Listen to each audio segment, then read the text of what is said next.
141편 1절로 10절까지의 말씀입니다. 시편 141편 1절로 10절까지의 말씀, 저와 여러분이 한 절씩 나누어서 읽도록 하겠습니다. 141편 1절 말씀, 제가 1절 먼저 읽도록 하겠습니다. 여호와여, 내가 주를 불러싸우니 속히 내게 오시옵소서. 내가 주께 부르짖을 때에 내 음성에 귀를 기울이소서. 나의 기도가 주의 앞에 분향함과 같이 되며 나의 손드는 것이 저녁 제사 같이 되게 하소서. 여호와여, 내 입에 파수꾼을 세우시고 내 입술의 문을 지키소서. 내 마음이 악한 일에 기울어 죄악을 행하는 자들과 함께 악을 행하지 말게 하시며 그들의 징수 성찬을 먹지 말게 하소서. 의인이 나를 칠지라도 은혜로 여기며 책망할지라도 머리에 기름같이 여겨서 내 머리가 이를 거절하지 아니할지라. 그들의 재난 중에도 내가 항상 기도하리로다. 그들의 재판관이 바위 곁에 내려 던져졌도다. 내 말이 닳므로 무리가 들으리로다. 사람이 밭가라 흙을 부서뜨림같이 우리의 해골이 스올 입구에 흩어졌도다. 여호와여, 내 눈이 주께 향하며 내가 주께 피하오니 내 영혼을 빈궁한 대로 버려두지 마옵소서. 나를 지키사 그들이 나를 잡으려고 놓은 올무와 악을 행하는 자들의 함정에서 벗어나게 하옵소서. 악인은 자기 그물에 걸리게 하시고 나만은 온전히 면하게 하소서. 아멘.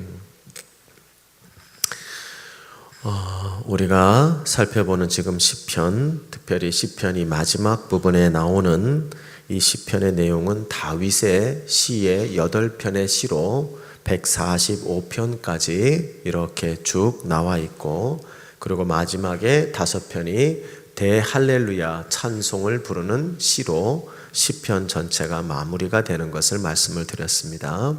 그러면서 이러한 구조는 우리의 인생의 마지막이 하나님께 예배하고, 그리고 그 예배의 절정인 할렐루야 찬양을 하며 마무리하는 것, 그것이 인생이 가장 복된 인생의 모습이라고 시편이 이야기를 하는 내용이다 하는 것을 여러분에게 익히 말씀을 드렸습니다.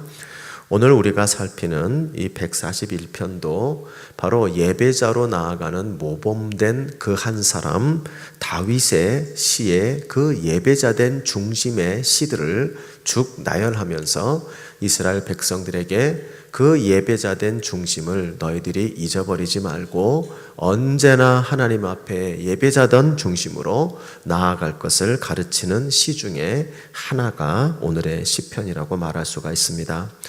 특별히 우리가 예배를 우리가 어떻게 드리나, 예배의 구성 요소가 여러 가지 많은 그 교회마다, 또 어떤 그 나라마다, 또 어떤 그 교단마다 예배의 형식에 조금의 차이는 있지만 성경적인 예배에는 크게 3가지 요소가 들어가죠. 하나는 기도가 들어가야 되고, 또 하나는 찬양송이 들어가야 되고, 또 하나는 말씀이 들어갑니다. 어떤 예배건 간에 이 3가지의 기본적인 요소가 들어갑니다. 그렇기 때문에 바로 이 다윗의 이 예배자의 중심의 시를 살펴보다 보면 몇 개의 시는 기도문으로 이루어져 있는 것을 발견하게 되죠. 특별히 우리가 읽은 것 중에 140편부터 143편까지는 기도로 이루어져 있어요. 그리고 144편, 145편을 가면 찬송으로 이루어져 있습니다. 이런 요소들은 바로 예배자의 중심 가운데 우리가 예배자로서 어떻게 기도해야 하고 예배자로서 어떻게 찬송해야 되는가, 이런 모습들이 잘 설명이 되어져 있는 모습이라고 말할 수가 있습니다.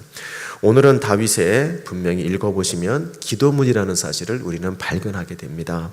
그런데 우리가 예배자로서 하느님 앞에 나아가 나아가서 어떻게 예배자된 중심으로 기도를 드려야 되는가, 그 샘플 중에 하나를 오늘 이 본문에서 말씀하고 있다고 보입니다.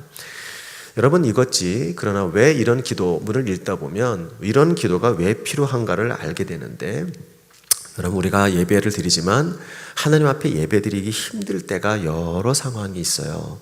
특별히 예배드리기 참 힘들 때가 이 기도문에 보면 나타나고 있는데요. 그 중에 140편은 우리가 앞에 보면 어떤 상황인 것을 보게 되면 악인들에게 둘러싸여 있을 때입니다. 악인들이 내 삶에 둘러싸서 정말 첩첩산중으로 악인들이 나를 괴롭히는 그 악인들이 나를 둘러싸고 있을 때 하나님 앞에 나아가서 그 상한 마음으로 예배드리기가 힘듭니다. 그래서 140편의 내용은 이 악인들이 나를 둘러싸움에도 불구하고 내가 하나님 앞에 온전히 예배드릴 수 있게 해달라는 그런 기도를 하고 있어요. 141편의 오늘의 이 시에는 어떤 상황으로 보이냐면 바로 영적으로 메말라 버린 것입니다. 아마도 여기는 여러 가지 이유가 있을 거예요. 오랜 고난 때문일 수도 있고, 여러 가지 사람들과의 이 전쟁 속에 들어가 있을 때도 있고, 너무나 여러 가지 어려운 형편에 시달리다 보면 영적으로 메말라져 있는 것 같아요. 그래서 여러분 오늘 본문에 보면 그 8절이죠. 거기를 보면 이렇게 표현이 되어 있어요. 주 여호와여, 내 눈이 주께 향하여 내가 주께 피하오니 내 영혼을 빈궁한 대로 버려두지 마시라. 이렇게 기도하죠.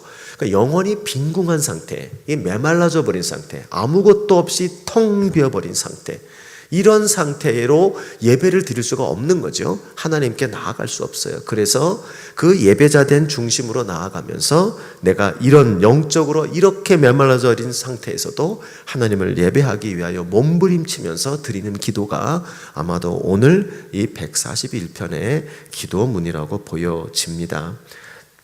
내일 살피겠지만 142편에는 원통하고 갑갑할 때 드리는 들이 있는 상황을 보여주고요.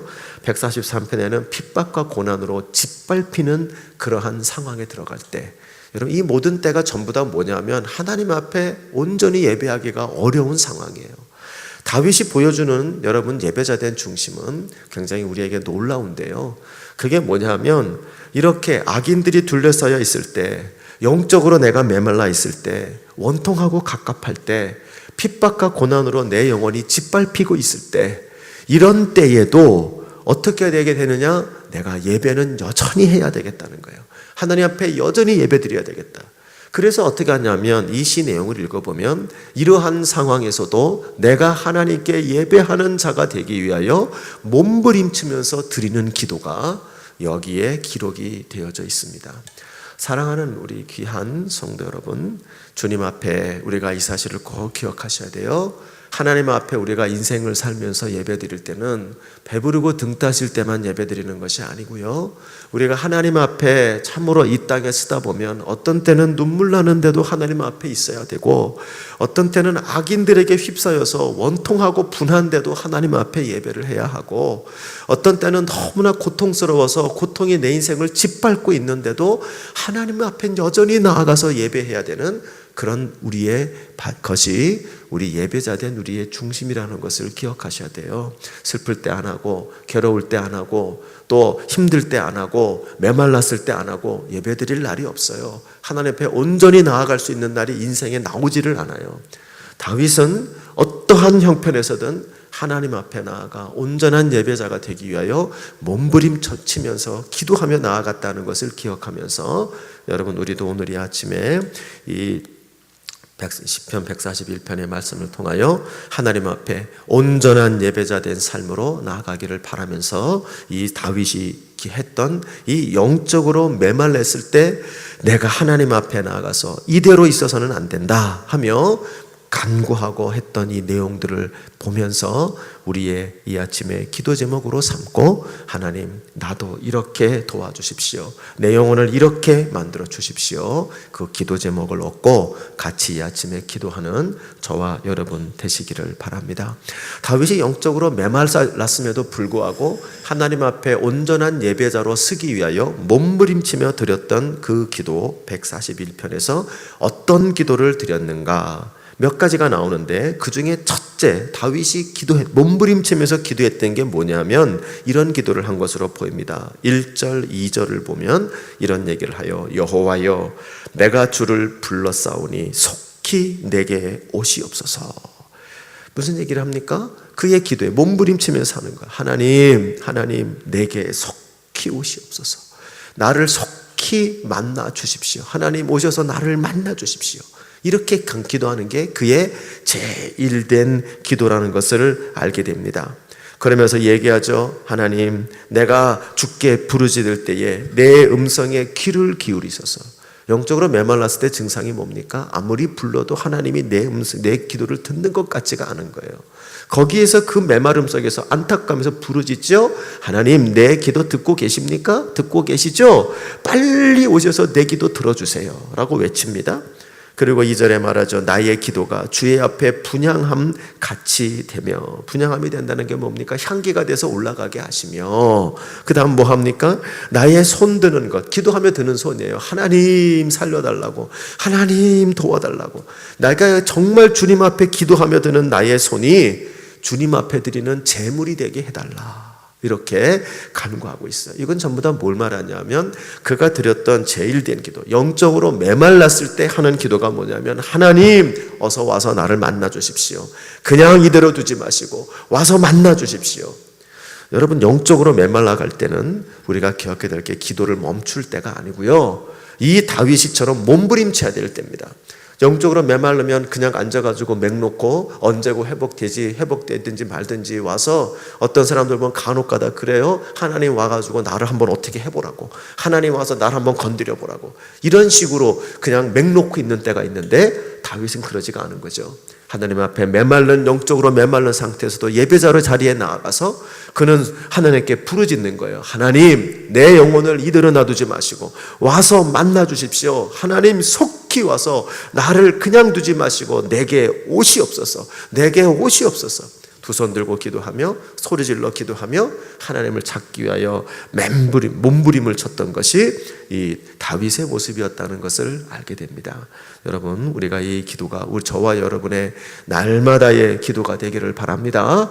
여러분, 목사가 여기서 설교하지만 이 목사가 됐다고 영적으로 메말른 사람이 되지 않는 게 아닙니다. 우리가 이미 알죠? 오래 예수 믿었다고 괜찮은 게 아니고요, 내가 뭔가 할 거 다 하고 봉사 다 하고 뭐 예를 들어 참 죄송하지만 이렇게 새벽기도 열심히 나온다고 해서 영적으로 아무 문제가 없다, 그렇지 않아요.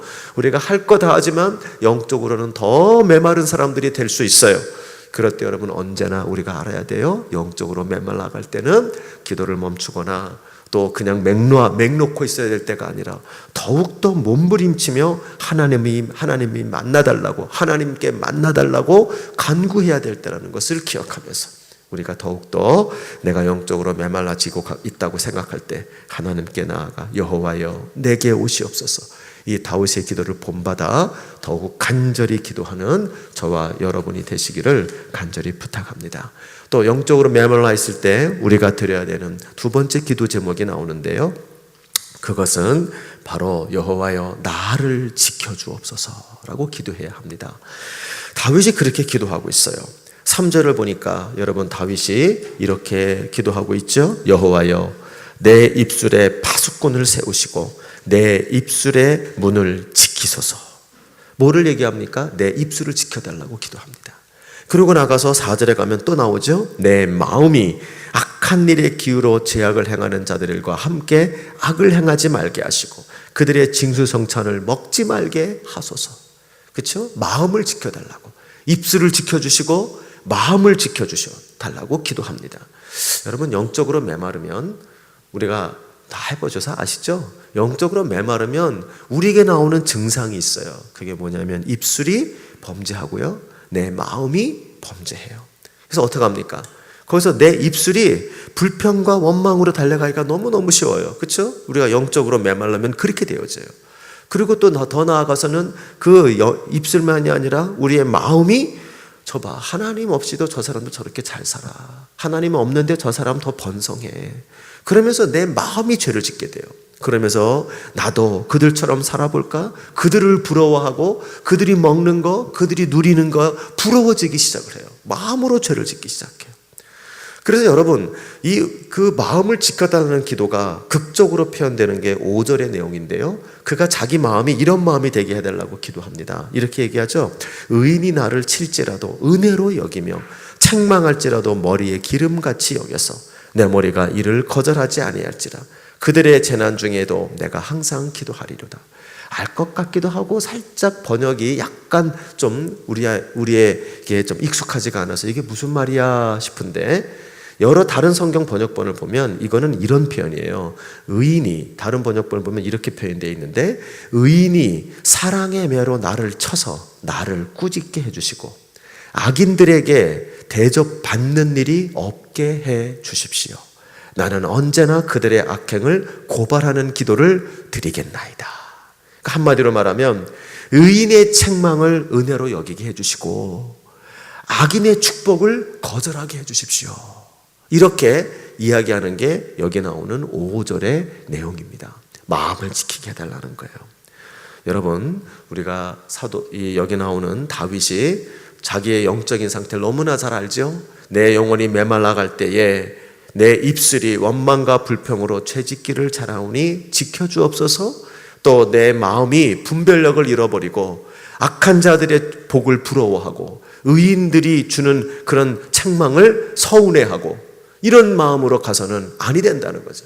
내 마음이 지켜주셔서 하나님 아버지, 악인들이 나를 책망하면 축복으로 여기고 의인들이 나를 책망하면 축복으로 여기고 악인들의 축복은 거절할 줄 아는 그런 분별력과 내 마음을 지켜달라, 이렇게 기도하는 것이죠. 여러분, 오늘도 우리가 이런 마음이 필요할 줄 압니다. 영적으로 메말린 상태에서는 우리의 입술과 마음이 범죄하기 쉽다는 것을 기억하고 하나님 지켜주옵소서, 나를 지켜주옵소서, 이렇게 기도했던 다윗을 본받아서 우리도 이 중심을 온전히 회복하고 나아가는 우리 모두가 되기를 바랍니다. 그리고 또 한 가지, 이 다윗이 자기의 영혼이 메말라 있을 때 하나님께 드렸던 세 번째 기도의 모습이 있는데, 그게 바로 여호와여 나를 벗어나게 하옵소서 하는 기도를 드리고 있습니다. 8절을 가보면 이렇게 얘기하죠. 주 여호와여 내 눈이 주께 향하며 내가 주께 피하오니 내 영혼을 빈궁한 대로 버려두지 마옵소서. 그렇죠? 자기의 영적인 상태를 이 상태로 버려두지 마시고 벗어나게 하옵소서. 9절에 가니까 또 나와요. 나를 지키사 그들이 나를 잡으려고 놓은 올무와 악을 행하려는 자들의 함정에서 벗어나게 하옵소서. 그렇죠? 악인들의 함정에서 벗어나게 해달라. 그리고 10절에 얘기하죠. 악인은 자기 그물에 걸리게 하시고 나만은 온전히 면하게 하옵소서. 그래서 온전이란 말은 안전히라는 말입니다. 안전한 곳으로 내가 피할 수 있도록, 도망갈 수 있게